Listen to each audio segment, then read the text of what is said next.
Olha, eu não sei como você ainda não ouviu falar nisso, pois de todas as descobertas da neurociência relacionadas à felicidade, existe um comportamento em específico muito fácil de se fazer, que é comprovadamente o que mais proporciona bem-estar subjetivo.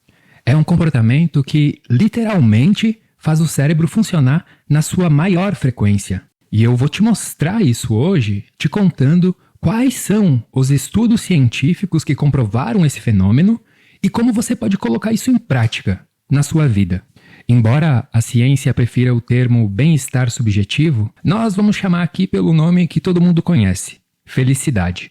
E de todas as coisas que se sabe hoje em dia que causam felicidade duradoura e de forma sustentável, ou seja, diferentemente das alegrias efêmeras dos processos dopaminérgicos, por exemplo, há uma coisa em específico no topo da lista.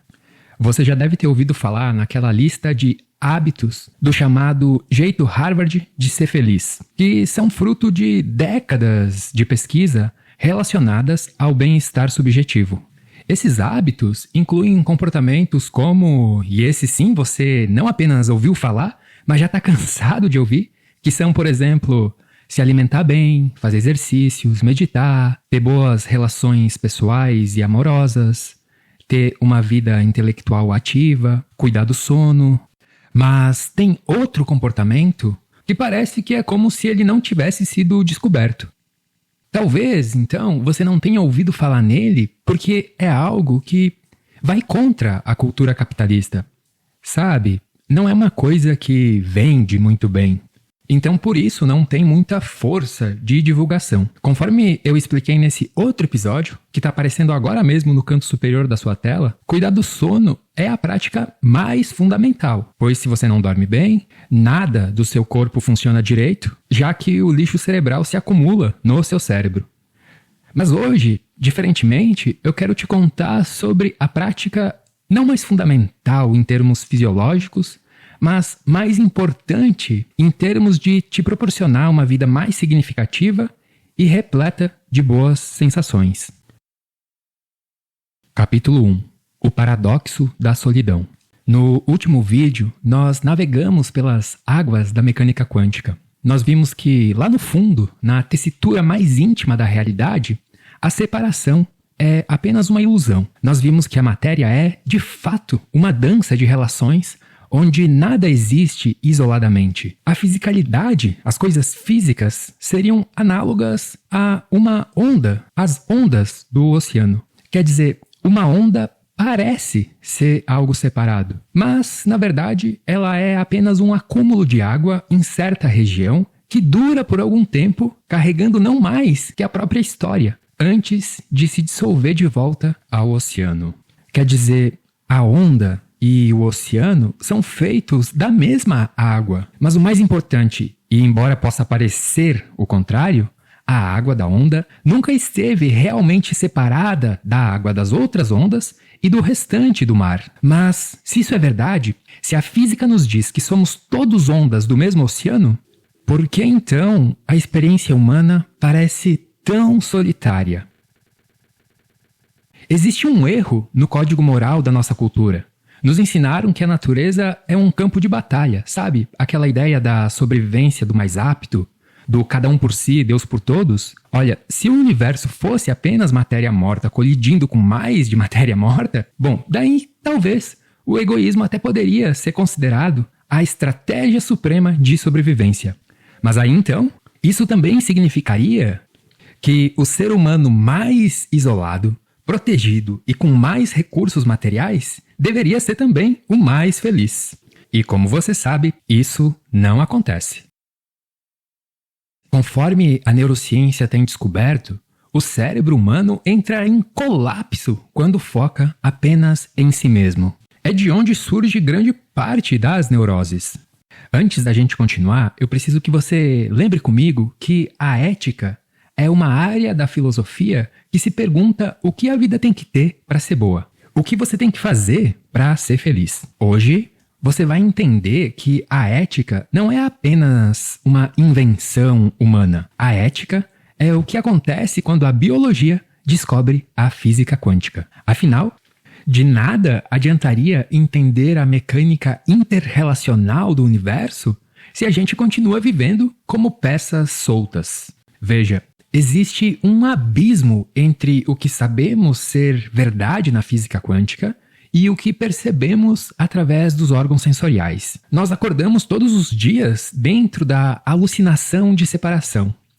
O ego, essa estrutura mental rígida, nos convence que somos ilhas, cercados de perigos, competindo por recursos escassos em um universo que seria alheio a nós. E essa ilusão de ótica tem um preço alto, uma sensação desoladora de incompletude, de isolamento, um tipo de sofrimento chamado solidão. O que você deve se perguntar agora é o seguinte: se a realidade é fundamentalmente unificada, será que a nossa biologia sabe disso? A resposta da neurociência não é apenas surpreendente, ela é, talvez, a evidência empírica de que estamos mesmo todos conectados. Capítulo 2. O homem mais feliz do mundo. Apesar de que, por um lado, a cultura do acúmulo seja uma verdade atual, por outro lado, é uma mentira biológica. Você já deve ter ouvido falar naquele fenômeno chamado adaptação hedônica. Quando você satisfaz um desejo egóico, o seu cérebro libera dopamina, um pico rápido de prazer. Mas, como qualquer outra substância, o efeito passa rápido e você volta ao estado basal precisando de uma dose maior na próxima vez. O cérebro, na verdade, não foi desenhado para manter a felicidade duradoura através do egoísmo, pois o egoísmo gera excitação, euforia, mas não plenitude.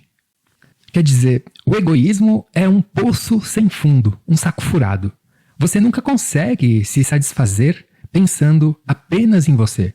Tá, mas então onde está essa tal de plenitude? Para responder isso, nós precisamos olhar mais de perto para um estudo fascinante conduzido pelo Dr. Richard Davidson. Ele e sua equipe decidiram estudar os cérebros de ninguém menos que justamente as pessoas que dedicaram as suas vidas inteiras a dissolver a ilusão do ego. Quem são eles? Os monges tibetanos. O caso mais famoso é o do Matthew Ricard, um doutor em genética molecular que largou a ciência ocidental para se tornar monge.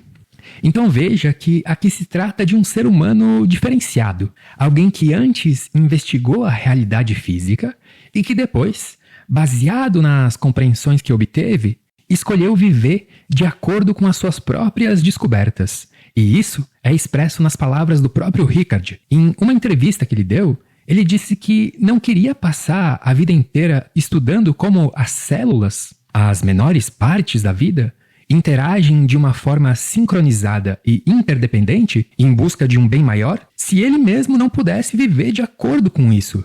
E veja também, o Ricard não era qualquer cientista. Ele fazia parte do epicentro da ciência mundial, trabalhando em um famoso instituto francês de ciências, junto com o François Jacob, um gigante que ganhou o Prêmio Nobel de Medicina. Isso quer dizer que o ambiente dele era intelectualmente brilhante. O Ricard estava cercado por gênios, artistas e pensadores da elite francesa. Porém, olhando para os seus colegas de laboratório, ele percebeu que ser um gênio da ciência ou da arte não tornava aquelas pessoas seres humanos melhores. Ele via cientistas capazes de desvendar os segredos do DNA, mas que na vida pessoal eram mesquinhos, arrogantes, ansiosos, enfim, infelizes. Havia uma desconexão entre o conhecimento técnico, o quanto eles sabiam sobre o mundo, e a sabedoria humana, o quanto eles sabiam viver bem. Então é mais ou menos essa a história do Ricard. E foi o cérebro dele, dentre todos os monges pesquisados, que se destacou. Quando conectaram a cabeça dele a 256 sensores de eletroencefalograma, eles não esperavam ver o que viram. Pediram para o Ricard meditar apenas sobre uma única coisa: compaixão incondicional.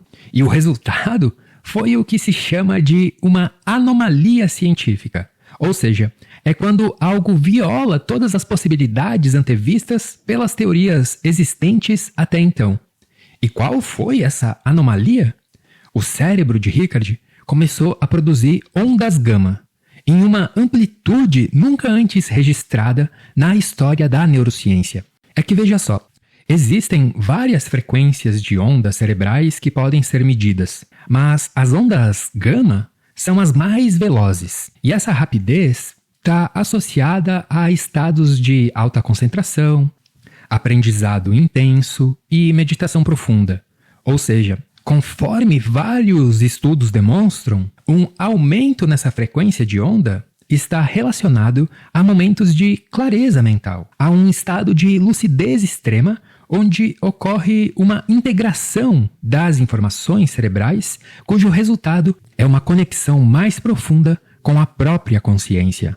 Enfim, pense nas ondas gama como a marcha mais alta de funcionamento do cérebro, como se fosse a frequência da genialidade, a frequência do puro insight. E o cérebro do Rickard estava inundado disso. Mas não foi só isso que aconteceu com ele. A atividade no córtex pré-frontal esquerdo, que é a região associada ao bem-estar, simplesmente disparou como se fossem fogos de artifício.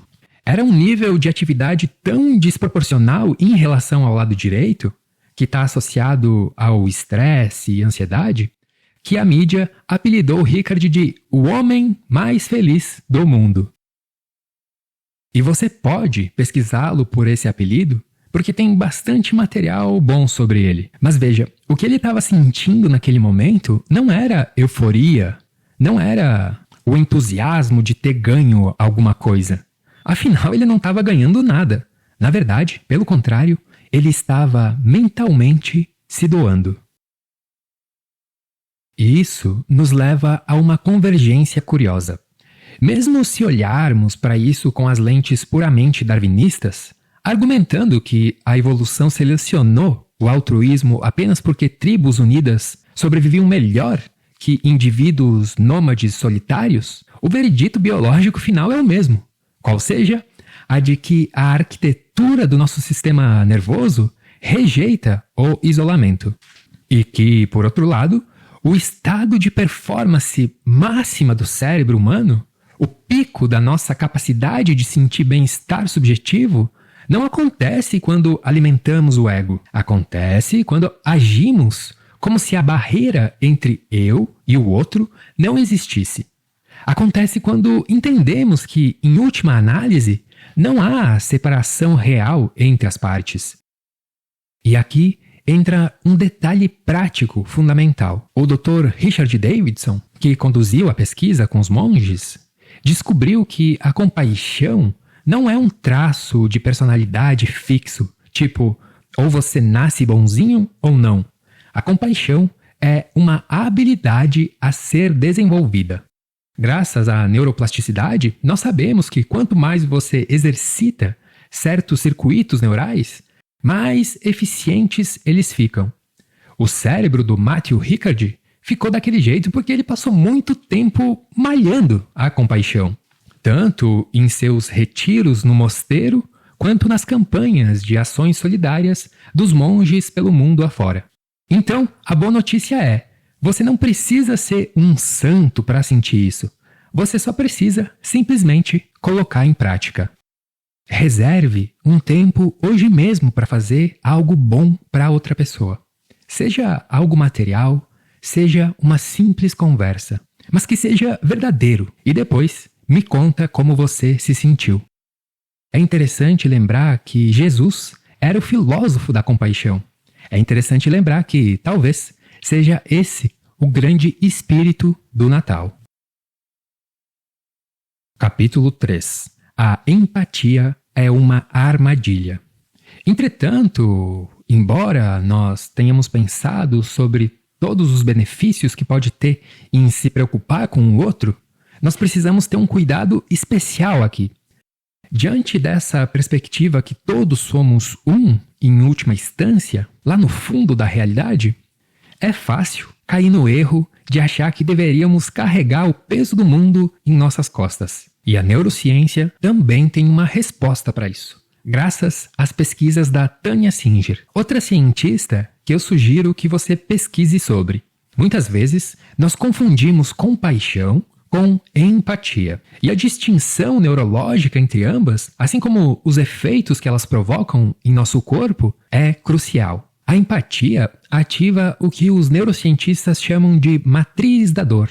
É literalmente uma simulação do sofrimento. Já a compaixão acende o sistema de recompensa e afiliação. Ou seja, a empatia dói, a compaixão cura. Eu vou explicar melhor. A empatia é um tipo de espelhamento. Se eu vejo você sofrendo, eu entro em empatia. O meu cérebro ativa os meus próprios circuitos de dor. Eu sofro com você. Só que, biologicamente, isso é bastante exaustivo. Leva ao que se chama na psicologia de burnout emocional. É porque é como se o ego processasse a dor alheia como se fosse uma ameaça pessoal.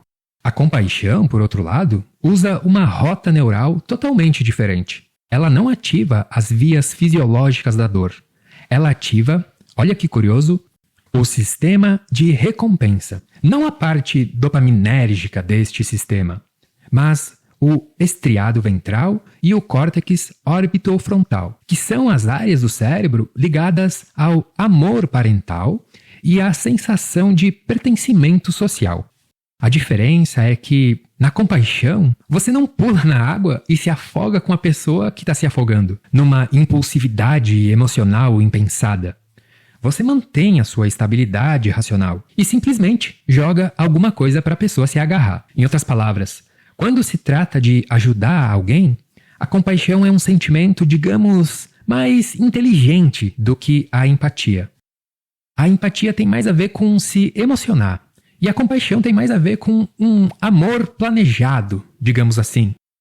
Pois, diferentemente do estado impulsivo da empatia, a compaixão é um estado de plenitude de consciência devido ao aumento das ondas gama, o que gera espaço mental para você refletir melhor, com mais clareza sobre a situação. Quer dizer, veja só, você consegue ajudar a pessoa objetivamente, mas sem precisar sofrer com ela subjetivamente.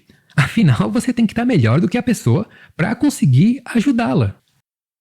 E isso se liga à aplicação prática da filosofia. Pois veja, há dois tipos de filosofia. Aquelas que pretendem mudar o mundo e aquelas que tentam se reconciliar com o mundo. Entretanto, eu proponho que se faça ambas ao mesmo tempo. Nos reconciliarmos com o mundo enquanto tentamos mudá-lo. Ou melhor dizendo, nos reconciliarmos subjetivamente com o mundo enquanto tentamos mudá-lo objetivamente. Eu vou explicar melhor. Essas duas formas gerais de filosofia partem da constatação que o mundo tem aspectos negativos. Afinal de contas, se a existência fosse um mar de rosas, não haveria filosofia.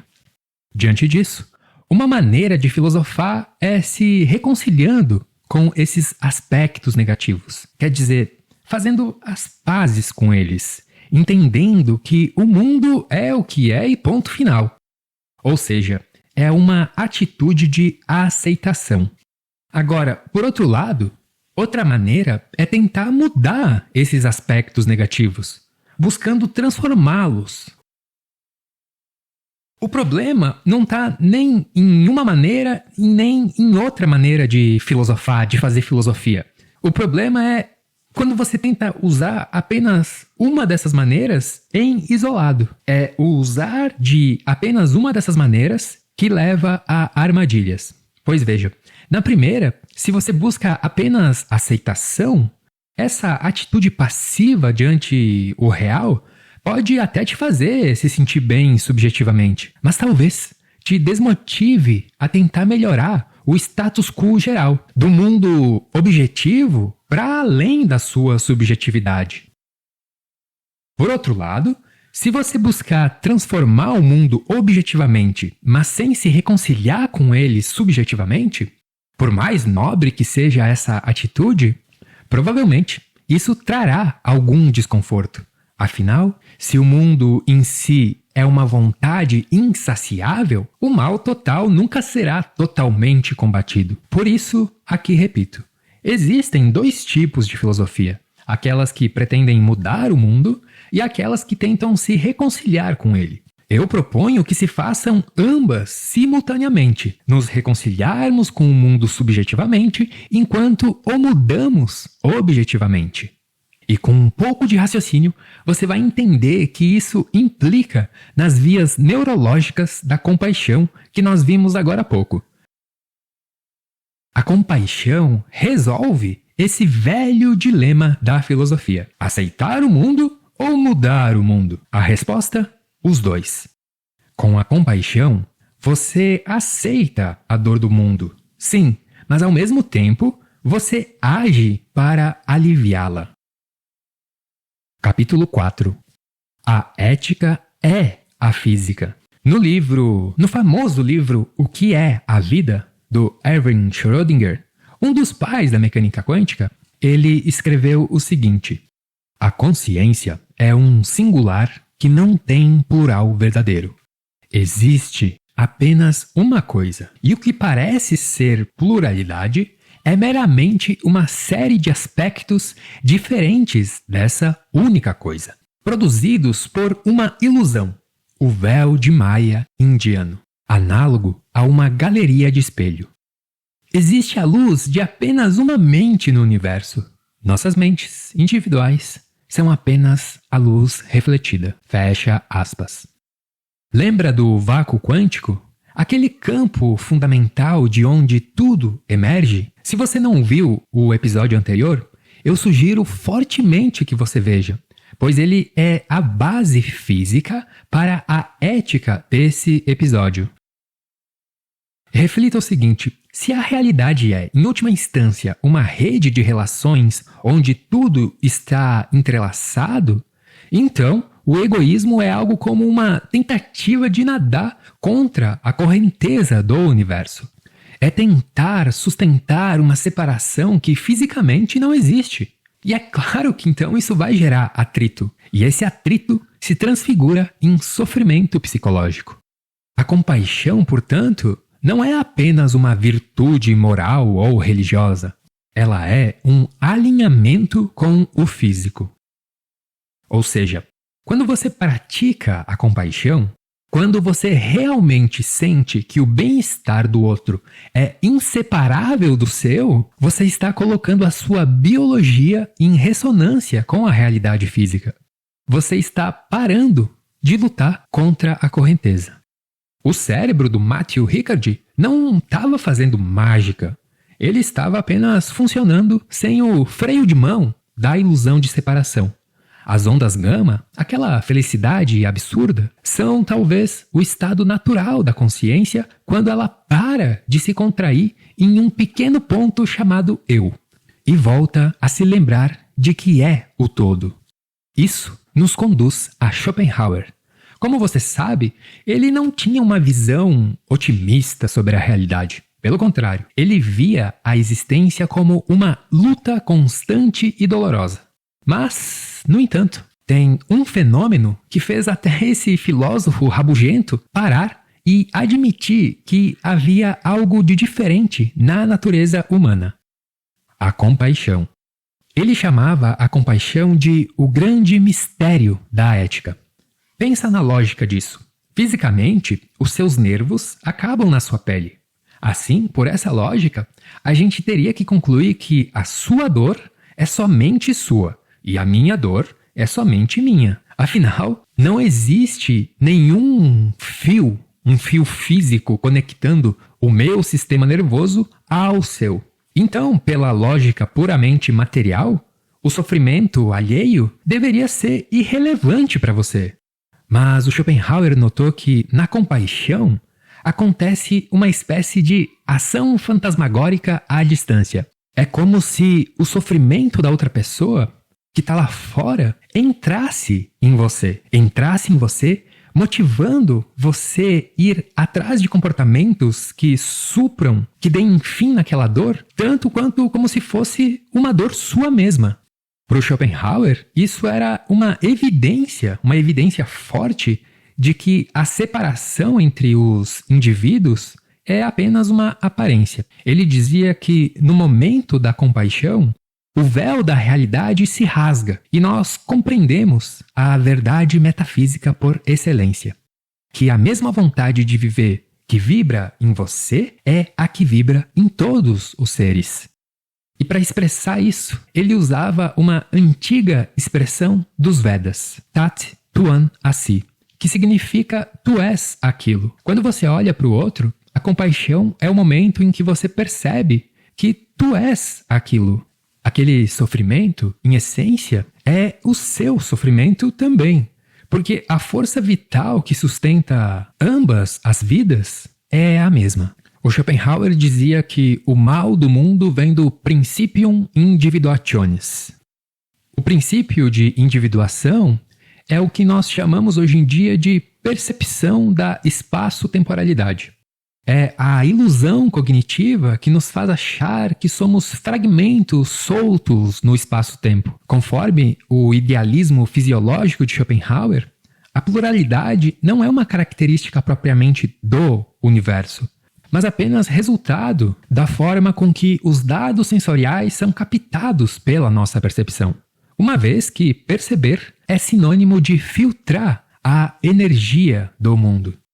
E o resultado dessa filtragem, uma vez que a nossa percepção não é capaz de captar o todo, é a ilusão da individualidade. Ou seja, você percebe ilusórios espaços vazios entre as coisas. Mas, como você viu no episódio anterior, aquilo que parece fazer das coisas separado é justamente aquilo que faz delas uma só, o espaço vazio. Enfim, a compaixão é o momento raro em que o princípio de individuação se torna irrelevante e a gente, então, pode se dar conta de uma verdade mais profunda. O que Schopenhauer chamou de o milagre metafísico no século XIX, a física quântica hoje chama de não-localidade e a neurociência de compaixão. Entretanto, a conclusão é a mesma. A fronteira entre você e o outro é uma barreira que o seu cérebro impõe, mais especificadamente, que a sua percepção desenha, mas que o seu sentir, curiosamente, ignora. Considerações finais. Acordando dentro do sonho. O que você deve levar do episódio de hoje é que a ética e a física contam a mesma história, apenas com linguagens diferentes. A física diz: a separação é uma ilusão. Somos todos flutuações do mesmo campo de energia. E a neurociência diz: agir como se fôssemos separados causa sofrimento psicológico. Já agir como se fôssemos um só causa bem-estar supremo. Pode ser que, por vários momentos nesse episódio, o teu ego tenha gritado ao ouvir que ele não era o protagonista da história. E talvez essa sensação nunca vá embora. A de que é um tanto contraintuitivo abrir mão de si mesmo em prol do outro. Mas veja, será que seria mera coincidência que quando a gente fica feliz, sejam justamente momentos que é como se a gente esquecesse de si mesmo? Tenta lembrar aí de momentos alegres da sua vida. Sabe, quando você perdeu o fôlego numa gargalhada com seus amigos? Ou imerso num fluxo criativo profundo? Ou talvez assistindo a um pôr do sol. O que aconteceu com o seu eu nesses momentos? Ele simplesmente desaparece. No êxtase da alegria, você não fica pensando, nossa, veja como eu estou feliz agora. Não existe observador, apenas experiência pura. Você esquece, literalmente, de si mesmo. Agora, por outro lado, compara isso com o sofrimento. A depressão, a ansiedade, a culpa são estados de hiper-autoconsciência. Na dor, o eu se torna maior do que deveria. A mente fica presa em loops de ruminação, de pensamentos como: por que isso aconteceu justamente comigo? Por que eu tenho que sofrer tanto? O que vão pensar de mim?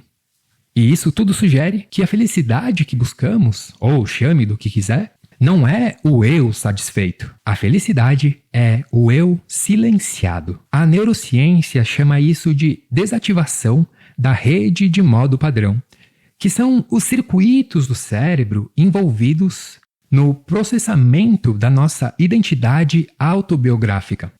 Quando a gente fica feliz de verdade, essa área diminui a atividade. Quer dizer, a rede de modo padrão se conecta mais, fica em plena atividade, quando você está ruminando sobre o seu passado ou preocupado com o futuro. Pois quando você está no presente, o eu fica ausente. Os estudos mostram que uma mente que vagueia demais por essa rede é uma mente infeliz. Já a compaixão é literalmente o botão que desliga a rede de modo padrão. Independentemente de você concordar ou não com essas teses metafísicas expostas aqui no canal, em outros vídeos, a compaixão é uma verdade fisiológica.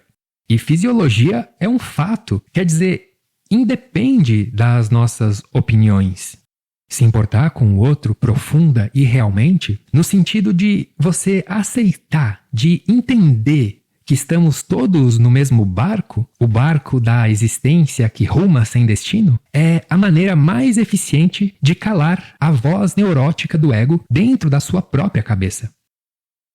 Amar é essencialmente o modo supremo de autoesquecimento. É uma técnica de supressão do ego, de supressão da individualidade em direção à unidade. Talvez então a felicidade que tanto buscamos não seja algo a ser conquistado no futuro, quando tivermos mais recursos ou sucesso. Talvez seja simplesmente o suspiro de alívio da nossa biologia ao finalmente baixar a guarda. O alívio de perceber que não precisamos defender esse pequeno castelo de areia do ego. Porque, no fim das contas, nós somos a praia inteira.